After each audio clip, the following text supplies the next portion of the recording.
magandang umaga mga kapumers.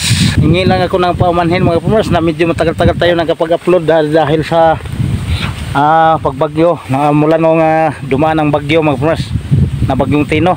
Kasi yung ating internet mga kapumers bagong ka-install lang mga kapumers ng ating internet. So pasensya na talaga mga kapumers, hindi ko na i-upload yung mga video ko.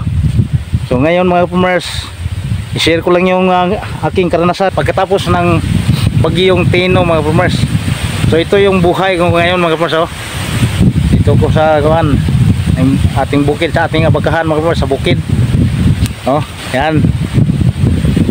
Yan ang ating abaka mga kapumers. Halos wala ng abaka. Ubos-ubos lahat. So para hindi masayang mga kapumers yung ating abaka, para maagapan harvest agad mga kapumers. So isa din itong nakapabisi sa akin mga kapumers na hindi ako mag-upload ng mga video mga kapumers, kasi dito tayo palagi sa bukid mga kapumers. So yan mga kapumers, ang aming nagawa ngayong linggong ito mga kapumers. Dalawa kami, ang kasamahan ko yan, nagbira mga kapumers. So yan ang buhay ko ngayon mga kapumers. Ito ang buhay ni kapumers sa linggong ito. Hindi na bumaba. Minsan na lamang bumaba doon sa bayan mga kapumers. So hindi rin kami hindi rin ako ng load mga kapumers. Ito yung aking kasamahan mga kapumers na tawag sa Cebu na gamayng tao nga nakusuga mo bira mga kapumers. So, pero kami mga kapumers, hindi kami dito natutulog.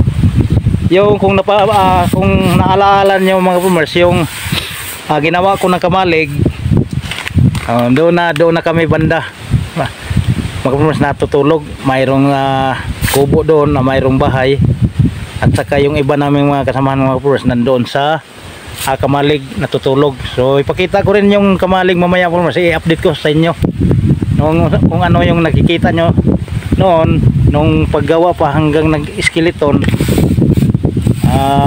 Hindi ko man na-video mga kapumers yung lagay ng yero nung nagbubong na kami, kasi tapos ng Tino mga kapumers, panay pa rin ang ulan nung kasagsagan ng naman bagyong uwan mga kapumers. So walang internet, wala tanan, kuryente wala mga kapumers. So ngayon nagpapasalamat ako na na-install na yung aming internet mga kapumers. So itong video na ito mga kapumers, ito yung i-upload ko mga kapumers. Unang i-upload ko mula nung dumaan si bagyong Tino. Pasensya na talaga mga kapumers na hindi ko kayo na-update sa aking buhay mga kapumers. So ito yung buhay ko ngayon dito sa bukid. Okay, diba? So maraming salamat mga kapumers. Hanggang dito lang muna yung ating video mga kapumers.